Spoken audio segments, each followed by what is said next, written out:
Vladimir Cerrón, sin embargo, salió por la puerta trasera. Ahora vamos a conectarnos con nuestro invitado Fernando Tuesta Soldevilla, el politólogo de la PUC, para conversar sobre un hecho muy importante que trascendió el día de hoy, y es que ya tenemos presidenta del Congreso y sería María del Carmen Alba, y pues le damos la bienvenida aquí al programa en Exitosa Te Escucha. ¿Cómo está? Buenas noches. Bienvenido.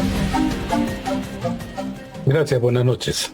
Por favor, cuéntenos cuál es su opinión, su perspectiva con esta elección oficial. Tenemos una presidenta del Congreso, nuevamente una dama, María del Carmen Alba, de Acción Popular, con la segunda lista, que sería pues la presidenta durante este periodo 2021-2022.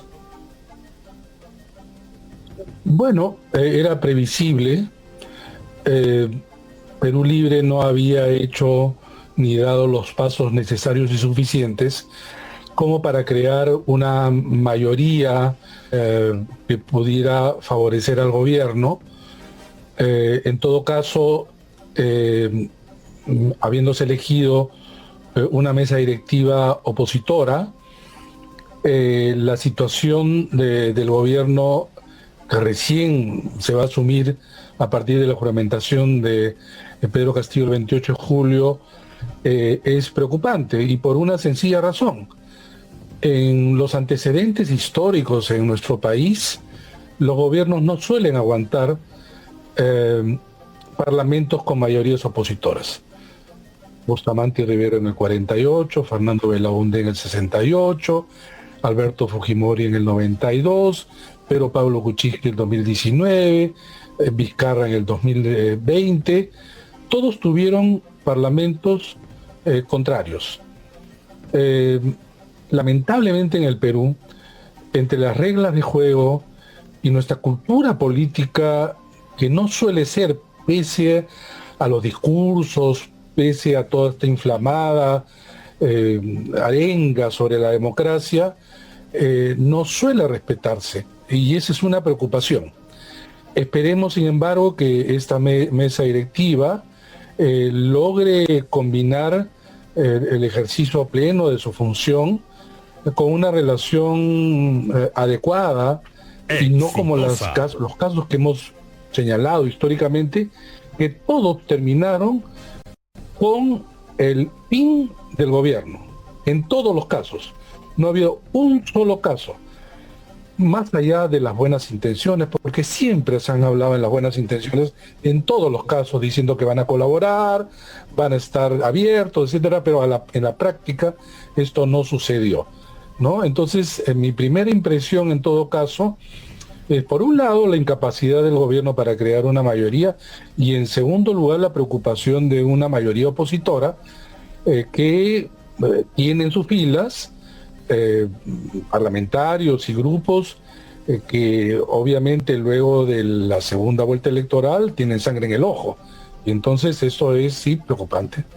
Así es. Ahora fueron 3 listas. Eso podrá ser un primer bosquejo, una primera visión de cómo serían pues los debates dentro del Parlamento Nacional. Pues tenemos a Renovación Popular, incluso que había un pequeño conflicto interno, ¿no? Norma Yarro, que ha sido bastante voceada y comentada durante esta segunda vuelta, como incluso mano derecha del señor López Aliaga, pues ella dijo: no estoy de acuerdo con esta lista. ¿Por qué? Porque una lista debe ser multipartidaria, debe brindar consenso, y han ido todos de Renovación Popular. Pues la segunda lista, que es la ganadora con la señora María del Carmen Alba, y la tercera lista, que tiene a Juntos por el Perú, a Somos Perú con el señor Gerí, pues a la presidencia, Perú Libre y el Partido Morado, ¿no? Se juntan ahí. Estamos viendo cómo hay un pequeño consenso entre estas fuerzas políticas. Mira, este es un parlamento muy fraccionado. Lo que los une en este caso es la oposición al gobierno, pero los puede desunir muchas cosas. Exitosa. Repito, este parlamento es tan fraccionado que requiere de coaliciones amplias.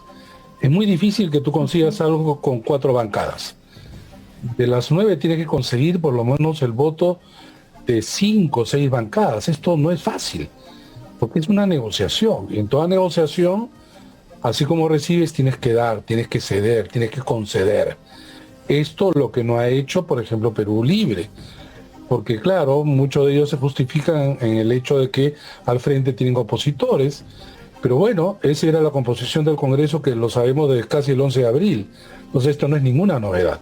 No estamos hablando de una sorpresa que se vaya a dar. Ahora bien, repito, este Congreso además tiene, aparte del fraccionamiento, experiencia muy baja.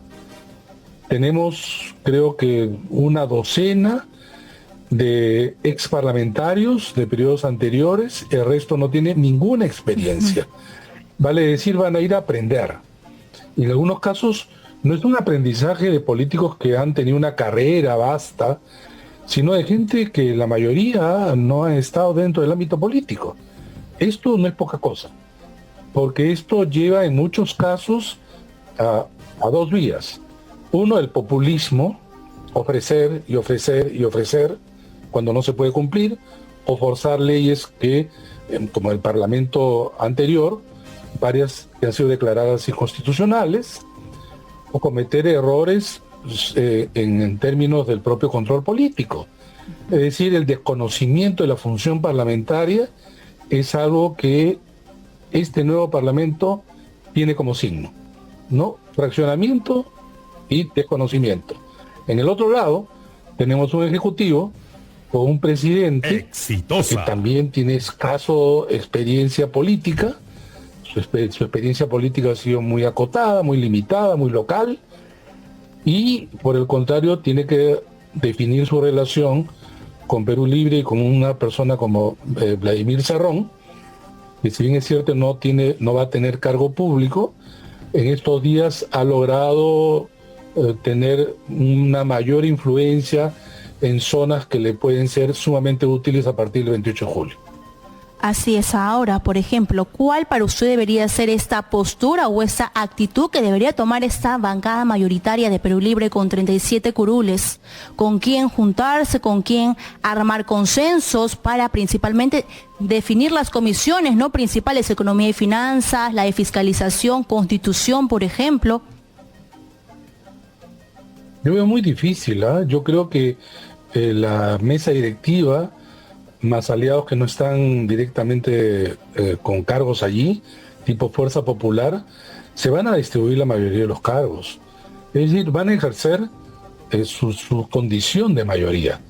Creo que Perú Libre tiene menos posibilidades, también es una bancada inexperta, una bancada que tiene elementos bastante cuestionables, y también, repito, inexpertos. Entonces, no es una situación fácil para ellos. Además, el hecho de necesitar o querer desarrollar coaliciones exige de ellos una moderación de su discurso.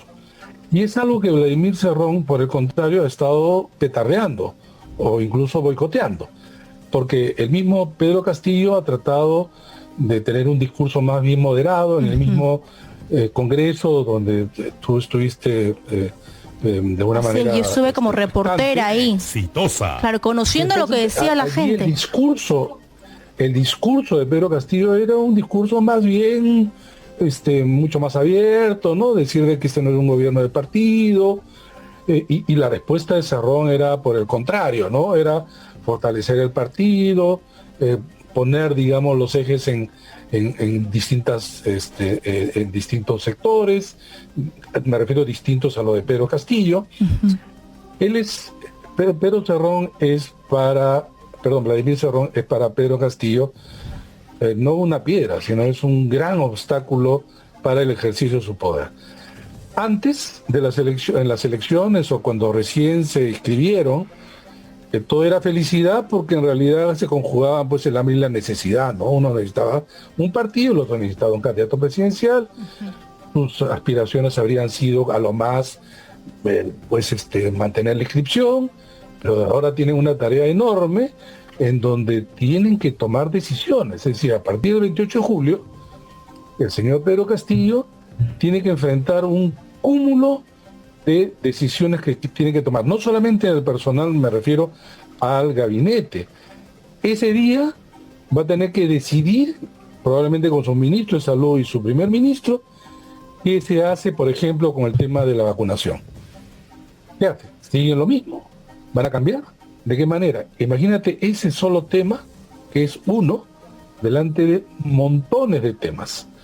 Entonces, no es como ahora que se da un respiro, puede divagar, no tomar decisiones rápidas, no, iba a tener que tomar decisiones. Es el ejercicio del gobierno, es el ejercicio del poder que le exige tomar decisiones, y creo que eso es lo que se tiene que enfrentar ya en 48 horas, y no, como bien lo has recordado, no tenemos ni siquiera gabinete, por no decir, aunque sea la figura del primer ministro. Así es. Ahora yo le pregunto, ¿cree usted que si hay una separación, como el pueblo lo pide, de Cerrón con Castillo, podría ese Congreso darle la espalda al presidente electo de Perú Libre, ¿no? Esos 37 parlamentarios. Sí. Pues se dicen que son 25 cerronistas y 12 pues vienen con Castillo terrones, ¿no? Porque son maestros. Es bien difícil pues que rompa, ¿no? Por ejemplo, pero se siente la presión, señor Tuesta, o sea, se siente esta presión que intenta ejercer el señor Cerrón y Castillo, pues intenta ser firme. Hay que distinguir entre lo que uno desea de lo que es posible que ellos hagan, ¿no? Y estamos en este segundo terreno. Digo, me parece difícil, no creo que Castillo rompa, ahora por lo menos al inicio del gobierno, porque no tienen en quién apoyarse. ¿En quién se va a apoyar? Al frente tiene opositores. Al frente que lo que quieren no es apoyarlo, lo que al frente lo que quisieran es sacarlo. Entonces no es tan fácil. Claro, para llegar a un nivel de equilibrio, es decir, no ruptura, pero probablemente él poniendo las condiciones, porque él es el presidente de la República y tiene su bancada que someterse de alguna manera a los planes que del Ejecutivo se desarrollan y que una bancada tiene que apoyar. Bueno, eso exigen decisiones que van desde quién nombra y a quién se nombra como primer ministro y puestos claves del gobierno y de la forma como te relacionas con el Ejecutivo. Entonces, es algo que lo tiene que hacer, lo vamos a ver en las siguientes horas, esperemos que de una manera positiva y en ambos lados, en ambos lados, ¿no? Me refiero tanto en el Congreso como en el Ejecutivo. El Perú ya ha pasado 5 años prácticamente de inestabilidad permanente, ¿no? Con los claros y costosos padecimientos que ha tenido la población. La población no aguanta más y el problema es ese. Si los políticos no están a la altura de las exigencias, lo que se desarrolla mucho son los extremos. Y extremos hay de izquierda y de derecha. Y esos son los peligrosos. Y esos son los que pueden crecer. Así es, muy bien, muchas gracias. Fernando Tuesta Soldevilla, politólogo de la PUC, muchas gracias por su participación. Buenas noches. Buenas noches. Así es, señores, importante esta reflexión. Ahora tenemos a María del Carmen Alba, ella integra esa segunda lista y es de Acción Popular. En esa primera lista estuvo principalmente todo Renovación Popular, a la cabeza Jorge Montoya, e incluso Norma Yarro se deslindó, dijo, no es posible de que una lista no sea multipartidaria cuando el Parlamento Nacional es eso, hablar, conversar, hacer consensos, conciliar cómo será este manejo de las leyes que puedan favorecer a nuestro país.